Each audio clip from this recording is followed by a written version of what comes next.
top story here tonight, the bodies being found in Houston bayous. Houston police report another body was just recovered today from the Buffalo Bayou area near Jensen and East Downtown.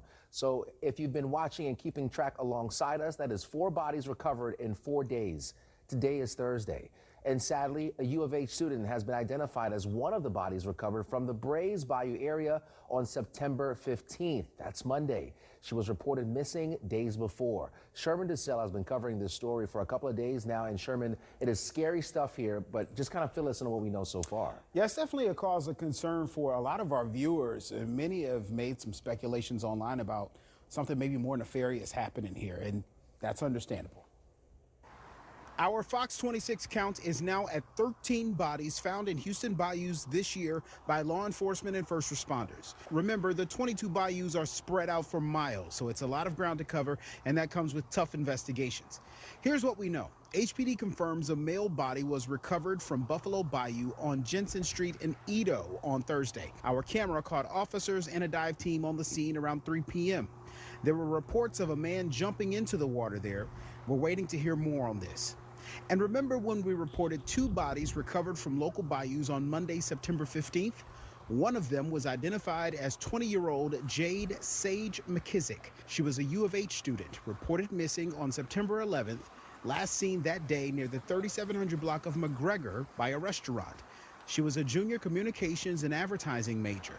In a letter sent to students, U of H describes her as a campus resident and a student employee and a friend to many in their community. We're talking about a lot of bodies in a city where many people walk, run, and bike the bayou areas every day. So we visited an area near the White Oak Bayou to see how people have been reacting to the discoveries. A lot of people are just wondering, what's the deal? HPD hasn't really given us a lot of information either. What questions do you have?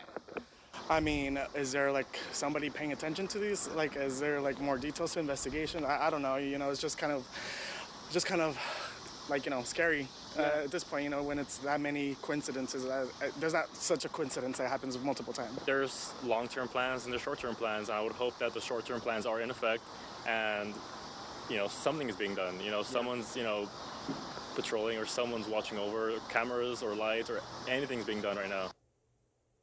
One of the guys you just said, is anyone paying attention to these? Yeah. That really brings us right back to HPD. So have we heard anything from HPD on these? We haven't. I have been on the scene of the last 2 recoveries, hoping to hear something from a public information officer. Haven't heard anything. We've reached out. They say don't anticipate hearing anything right now.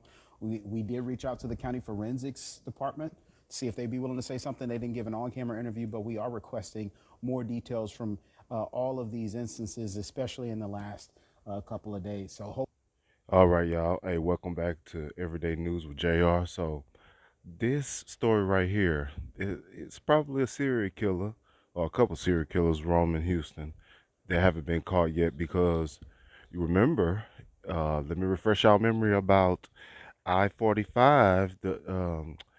Over 30 young women and girls, children, have been found dead along I-45 headed towards from Houston to Galveston. I forgot what they called it. The killing fields, Texas killing fields. Okay, and then let's go over there to Austin, Texas. It's in the double digits, the number of people that have been found dead in their bayous. So it's not just Houston. It seems to be the surrounding, in Texas, period. You understand? So it's multiple. We got multiple serial killers that come from Texas. The eyeball killer that's from Dallas, I think he dead now. Then you got that bad motherfucker that was from Houston, the Candy Man. He was gay, and he would do terrible, unspeakable things to, male children, little boys. So yeah, what y'all think about this, man? So, and then the the serial killer that's killing people on I-45 from Houston to Galveston hasn't been caught yet. So, they still out there. So what y'all think about this? Y'all think this is a serial killer type situation, or is people just getting drunk and falling and drowning? I don't believe in coincidences. But hey, y'all like, share, and subscribe. Let me know what y'all think in the comment section.